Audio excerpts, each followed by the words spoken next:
Cet exercice fait intervenir différents espaces de suites réelles. On notera une suite sous la forme U ou encore U indice n pour n appartenant à n. Et cela signifie qu'on connaît la suite des termes, donc U0, U1, U2, etc. jusqu'à UN, etc. Regardons d'abord E qui est l'ensemble des suites réelles qui convergent. Et montrons que c'est un espace vectoriel. Alors en fait, on va montrer que c'est un sous-espace vectoriel de l'espace vectoriel des suites réelles. Il faut donc vérifier d'une part que la suite nulle est dans E. Alors ça c'est vrai puisque la suite nulle évidemment converge vers 0.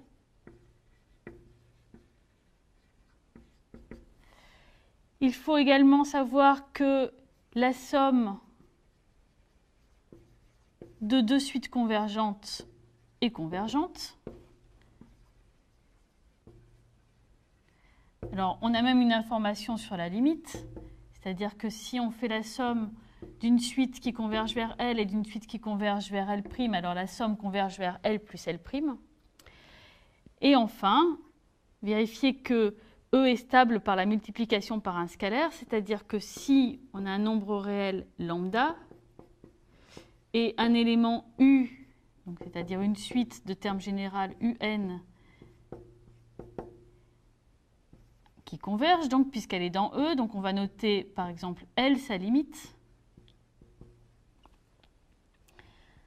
Alors, la suite lambda.U, c'est par définition la suite de termes généraux lambda fois UN. Alors si UN tend vers L, lambda fois UN tend vers lambda fois L. Donc, lambda.U est encore dans E. Ainsi, E est un sous-espace vectoriel de l'espace vectoriel des suites réelles. Je vous laisse vérifier que l'ensemble des suites constantes et l'ensemble des suites convergeant vers 0 sont aussi des espaces vectoriels. Ce sont des sous-espaces vectoriels de E, puisqu'en fait F et G sont inclus dans E. En effet, une suite constante converge et une suite convergeant vers 0 converge.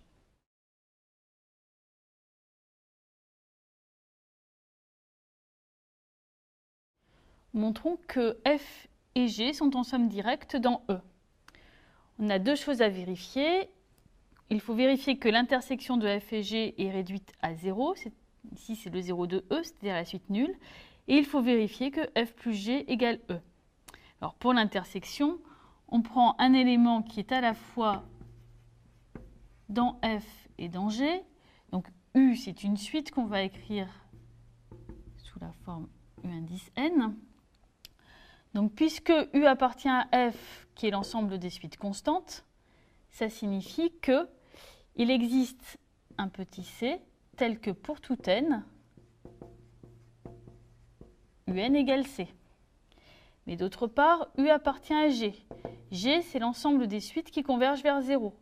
Donc ça signifie que UN tend vers 0 quand n tend vers plus l'infini. Mais UN est égal à C. C ne dépend pas de n et doit tendre vers 0 quand n tend vers plus l'infini. Ça veut dire que C égale à 0. Autrement dit, pour tout n, UN égale 0, c'est-à-dire exactement que U est la suite nulle, c'est-à-dire le 0 de E. On a pris un élément de l'intersection, on a montré qu'il était nul. Cela veut dire exactement que F inter G est réduit à 0. Regardons maintenant la somme. On doit montrer que tout élément de E s'écrit comme la somme d'un élément de F et d'un élément de G, soit donc U appartenant à E. On va écrire U, la suite de termes généraux UN, et on a pour tout n, UN, qu'on va chercher à écrire sous la forme d'une somme de deux termes. Alors, puisque U est dans E, E c'est l'ensemble des suites convergentes, on peut noter L, la limite de UN. Et on va décomposer UN sous la forme L plus UN moins L. On a bien égalité. On va poser Vn égale L pour tout n et Wn égale Un moins L pour tout n. On a donc V de terme général Vn, qui est la suite de termes constants égale à L. Donc V est une suite constante, c'est un élément de F. Et Wn tend vers L moins L, c'est-à-dire 0 quand n tend vers plus l'infini. Donc la suite W de terme général Wn, c'est une suite qui converge vers 0, donc c'est un élément de G. On a donc écrit U égale FV plus W, où V appartient à F et W appartient à G. Tout élément de E s'écrit comme la somme d'un élément de F et d'un élément de G. Finalement, on a montré que F et G sont en somme directe dans E. Autrement dit, tout élément de E s'écrit de façon unique comme la somme d'une suite constante et d'une suite qui converge vers 0.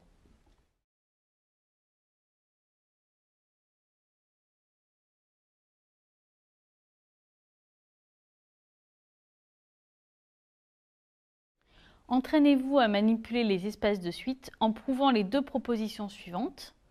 L'ensemble E1 des suites réelles bornées est un espace vectoriel, mais l'ensemble E2 des suites réelles bornées par 1 n'est pas un espace vectoriel.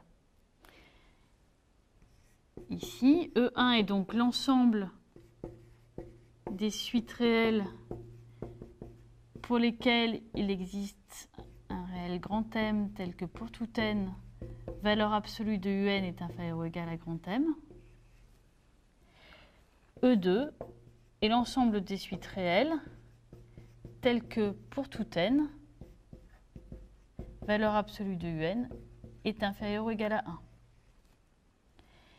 Ici, pour montrer que E1 est un espace vectoriel, il s'agit en fait de vérifier que c'est un sous-espace vectoriel de l'ensemble des suites réelles.